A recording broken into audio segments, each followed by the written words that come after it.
John Lill, welcome to Beyond Stage Fright. Now, you're probably Britain's most well-known pianist with an international career spanning for more than 50 years.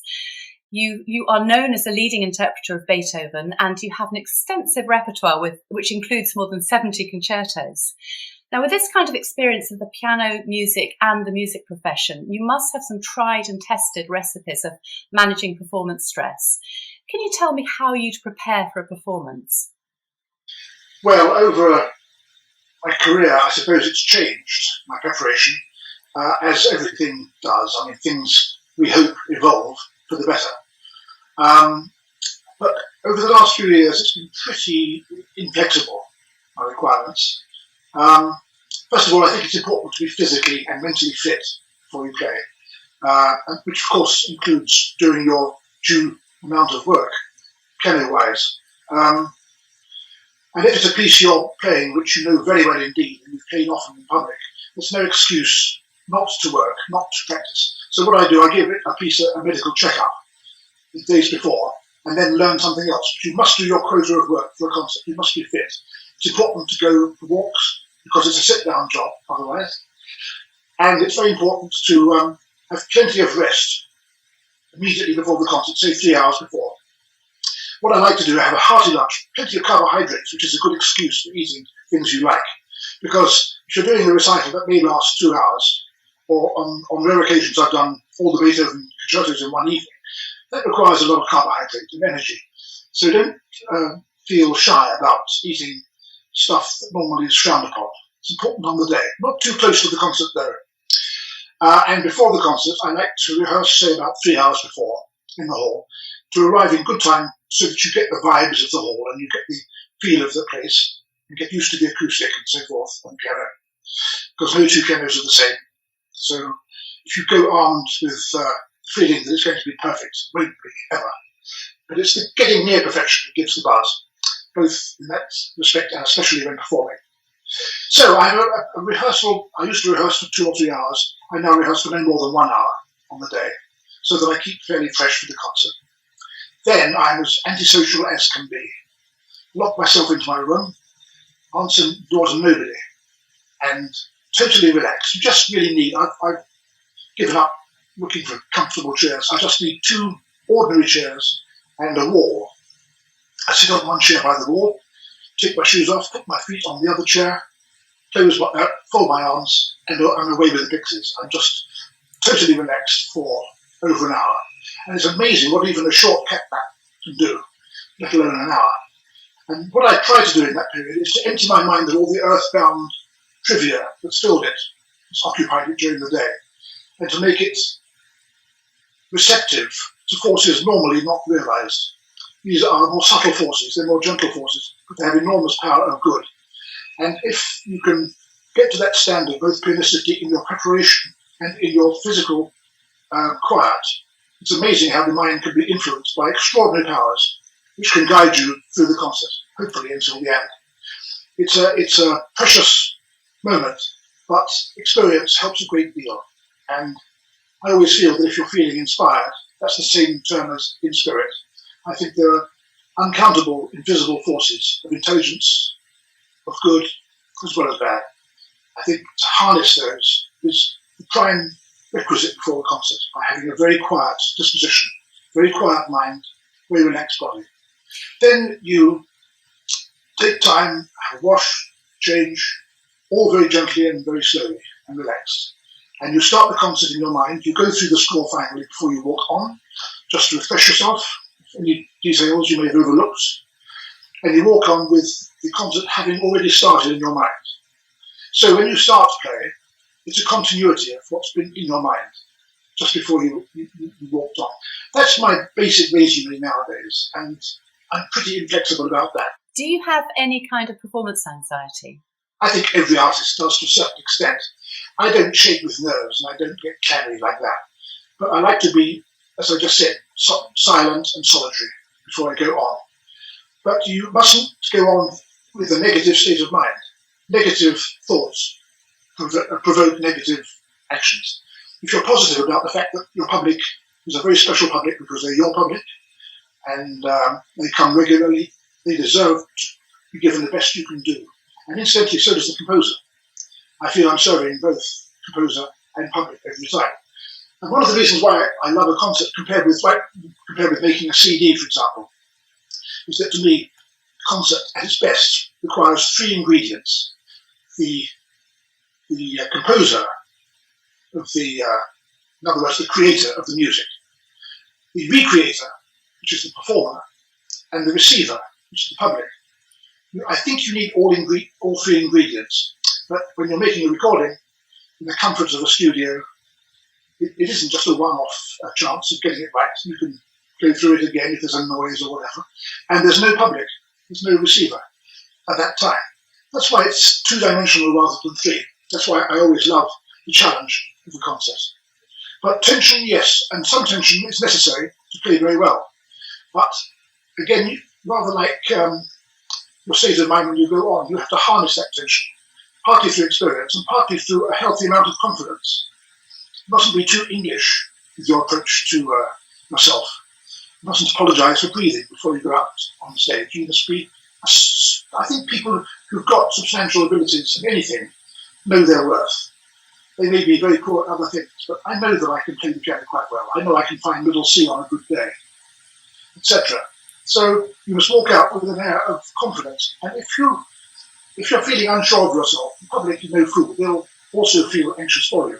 It's your job to put them at rest before you play, to make sure that you look as if you're in command, even if you're feeling a bit doubtful about it. And of course, there are certain times when you're feeling less secure than others. You may miss a lot of sleep, you may have had trouble getting there, transport problems, you may have to get there in a hurry and change with no notice. I've experienced all these things. But it's amazing how a certain degree of experience and, well, bloody-mindedness, if you like, can take over and save the day. But in the end, you're looking for those very rare occasions, not very rare, but rare occasions, when you know it's going especially well, and there's no buzz to equal that, because then you feel, as I said before, you can never get perfection in this life, but it's the approaching it that gives you the buzz. It's an incredible feeling of inspiration, which I'm so lucky to have received on quite a few occasions. I find that really is worth any disadvantages of the career. Tell me a little bit more about the inspirational side. Well, it's very difficult to put these intangibles into words, because I think music and inspiration begin where words are inclined to stop. It's like trying to describe the colour blue in words. You simply cannot do it compared with green. So it's an extension of consciousness, but it's an identity which is impossible to convey with forces working through you. And you can't directly prove these activities except by what you do well. I think the proof of the pudding is in the eating. I recently was in Moscow and I listened to the wonderful playing of an 11-year-old Japanese girl. 11, she was tiny. Huge repertoire, huge authority, an amazing command of music and the piano. That's not that little girl doing all the work. It cannot be. She's a great example of an intermediary.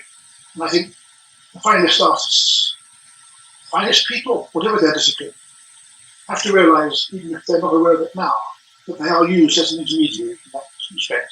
So I think we are blessed that music is one of the few spiritual subjects whereupon you can reveal more than a touch of reality to your listening public by what you do well. That is really my calling, in a sense, to be an intermediary, to try to get back to the original inspiration that gripped the composer at the time of conception and transfer it without any conscious dabbling around or interfering to my public. So when people say to me, I think you're a marvellous pianist, it's very kind of them, they mean very well. They know I have to be good to go onto the stage, so it doesn't really mean much. But if they say what a wonderful work it is, that means so much more, because it means I've conveyed the inspiration of that work to them. And we are so lucky that music, being so intangible, is so powerful. You can't even see it, you can't smell it, you can't touch it. It really is a unique thing, which has colossal, as you know, colossal powers to transform people's lives. And would you say you've always had this feeling of the inspiration for music, right from your youngest days? Yes, it's grown over the years, and it's not like a tap. You can't just switch it on like that. Sometimes it's far more prominent than others. It's something which you can't really easily command, but you can make sure that you've got the best chances by what I described earlier with your preparation. You certainly know when it's taking over. It's an amazing thrill. It's an amazing force of energy without limit. And it's an amazing force of good without limit, which is available to all people, if only they weren't rushing around in this totally materialized life. It's a sad age because the only religion, it seems to me, in this country is one of money, with its corresponding jealousy and greed attributes. The reality of the situation is far different, but it's like banging your head on the wall to try to tell people that. You can only demonstrate by what you do well and make them think perhaps twice about their so-called reality of life. So you've built up a real understanding and a knowledge of how to manage yourself well, and obviously that's got better and better over the years. But when you first started out, did you have to? You presumably had to learn how to what to do, and did you have kind of difficult experiences right at the beginning? Well, I think the difficult experiences can help you develop more than the good experiences. And I think my less good concerts I learn more from than my good ones. So I think these things are important in life. And I think a difficulty or a hardship, even a tragedy sometimes, can be used as an example of premature development by the way you react to it. So I think you have to rise and sort of try to defeat these challenges. It's not always going to be easy. And as a pianist, only one of your many qualities is playing the piano very well. You've got to be tough, you've got to have good health, you've got to be able to be solitary. I don't use the word lonely, solitary. And a host of other things, really, which are not necessarily given to those who can play the piano very well only. There are those, for example, who play marvellously in their own home. Put them on the platform and they're a different creature. How do you manage? There are sort of quite a few external pressures, I would say, like being well known and touring and, going to different concerts and airports and all of these things. How do you manage all of that? You sort of get used to it. It's a strange thing to say because no two airports, no two hotels, no two pianos are the same.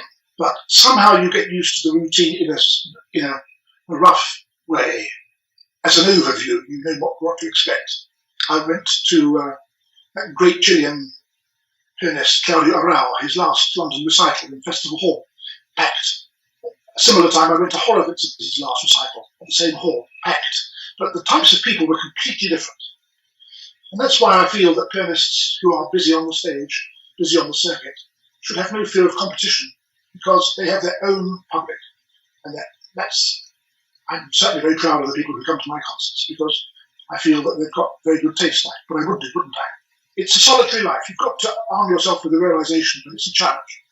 And you either let the challenge defeat you or you take it by the throat and use it for development by overcoming it. But it's not always easy, of course. I mean, I've played, for example, when having the flu, and I hate to cancel concerts. I've had to cancel a few, but hopefully not more than that. And then that can be physically very uncomfortable. And then you rely on experience a lot, as well as, again, hopefully, other powers that can help you. Very difficult to put all these things into words because, of course, they're very intangible. And what do you feel about being well known and media and articles and interviews and all of this sort of thing? How do you manage that as part of your musical life?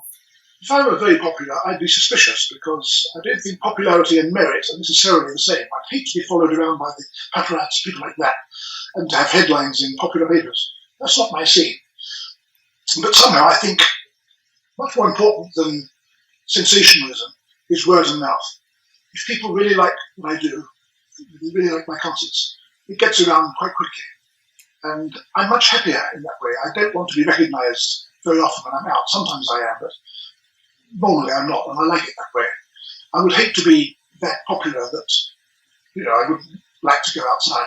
That would be absurd. That would be a life which is totally alien to my concept.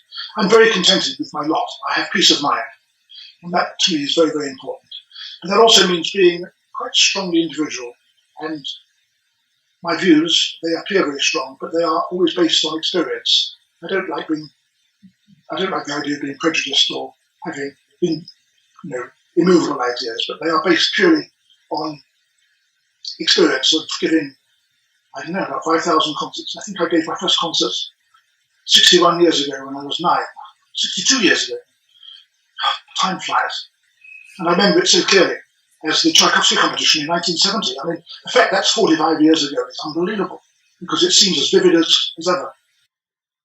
Tell me about those first concerts. I'd love to hear about the concerts you did when you were 9, but also the Moscow competition in 1970. Tell me about those two. Well, the first concert was a local concert in the East End of London, where I was brought up. I was about 9, and it was all Beethoven. I was obsessed with Beethoven then, still am to a certain degree. And I remember it was the local concert, and there was an announcement. This man had a very strong Cockney accent. He said, "We've got a little boy here, he's going to play for you."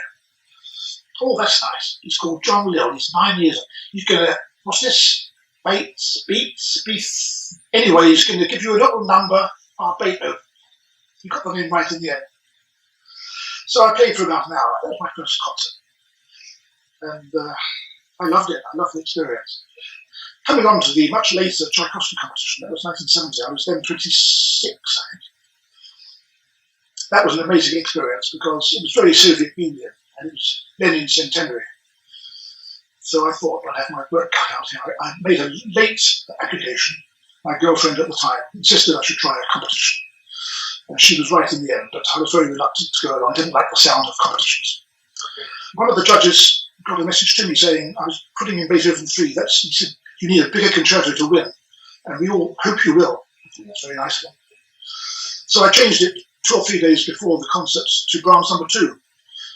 I just felt so very lucky to have received top marks, first prize. What do you feel about competitions? I think they're a necessary evil. I mean, I'm afraid that with many competitions now, it's still the speed and the loudness that impresses. Okay, they're important, but so are hundreds of other qualities. And when I'm actually adjudicating myself, I find that even if somebody's performance is fallible, if my concentration is held by the magic, that's worth far higher marks than somebody who plays technically correctly like a computer, but leaves me cold. My mind wanders on to something else. So that, I think, is, personally speaking, my definition of what I'm looking for. Somebody who completely captures my imagination and my concentration. And sometimes that is incredibly strong, and those persons deserve all they can get. And this whole idea of performance anxiety, and how much do you think it's connected to the pressure of competitions, the pressure of recording, the recording industry, and all of these external things that make musicians feel they have to be a certain way? Well, they shouldn't feel they have to be a certain way. They should do what has to be done during the concert. They must play totally without feeling that they've got to compromise in some way or sell themselves. You've got to be true to yourself. Life is too short not to. And once you're insincere to yourself, the public will quickly realise that. At least your listening public. If you're thinking of a lifetime's career, you've got to be true to yourself. Life's too short not to. And therefore people, because the public is no fool, they'll instantly realise that you mean business and that you're sincere. And they'll come back and back again. We hope. How do you feel about recording? Because you talked a lot about how you prepare for going onto the concert platform. Is there a big difference in your mind between preparing for a concert and preparing for a recording? So the preparation for a recording is a bit more mechanical in the sense that it's going out for posterity. It's got to be clinically correct. But it can so often, as a result, be cool. And that's, again, a slightly negative point. You have to be thorough, but you know full well it's not walking the plank like it is walking onto the stage to give a concert. It's something which is cosy and easy by comparison, but it's not really the same sort of inspiration which governs you when you're giving a concert at your best. Ideally, I'd like to make 20 CDs of the same piece, different times of day, different moods, different blood pressure, different season. You know, sometimes you do an evening concert and it's broadcast, and if they repeat it, say on a dreary Sunday morning very early. It sounds far too animated, and vice versa. The answer is to be convincing at that time when you're playing, because that time is unique. In my own case, I prefer not to hear my recordings because my views have changed over the years. I hope they've evolved. I think conscious change is wrong. You don't just change to be different, ever. You have to be true to yourself. How do you keep your focus when you're on the concert platform giving a concert or a performance? It's important not to concentrate too much on what you're actually doing or even the music. You've got to somehow have a balance of being aware of what you're doing, but being slightly above that. In other words, what you're doing is almost an overview of the architectural format of the recital. Once I start the first note of the recital, the last note of that recital is in my mind, and the whole thing becomes an architectural force from which it's very difficult to move away. So it's a very strong concentration required, but it has to be objective as well as subjective. It's a balance, difficult to put into words, but it's a state of mind whereby you're just above the intricacies of fingering and things that you should have worked out in your work, in your preparation beforehand. How do you? What happens if somebody's rattling their program on the third row, or loads of people are coughing, or a mobile phone goes off? How do you manage all of that? Tell me about it. The times it's happened. The mobile phones now you expect on every concert. You just have to be thick-skinned, and I think I've only stopped twice because of noise in my career, which is not too bad. I remember in Australia once, in a country town, the ABC, the Australian Broadcasting Corporation, unwisely chose a very technically challenging and very deep intellectual program for this country town. And two ladies were doing the knitting in the front row and talking, coughing loudly. And it was Beethoven's last sonata. It was a live broadcast, and I was just coming to the end of it, and something snapped because this noise just became so offensive. So I stood up and said, well, the two ladies hell-bent on destroying this concert, please leave now, or else keep quiet. And the two ladies left. One turned out to be the treasurer, and one turned out to be the secretary. So I was glad not to go back there. My last recital was 2 days ago, and you could have heard a pin drop. There was no noise at all. The previous recital, last week, was also in England, similar size project, and they couldn't have been noisier. And somebody collapsed, some dear old lady collapsed in the first movement of, it's the same movement, sonata. It's always the same movement, by the way. And then the paramedics had to come into the hall while I was playing, with all this noise and the ambulances going along. Again, same movement. And when that was over and she was taken out, fortunately she recovered. In the second half, same concert, a man's wooden leg fell off from the balcony into the stalls. Oh, wonderful. So that's an example of the sort of noise you have to expect. What does it feel like to you when everything works really well on stage? Oh, it's a feeling you cannot begin to explain. I mentioned earlier approaching perfection.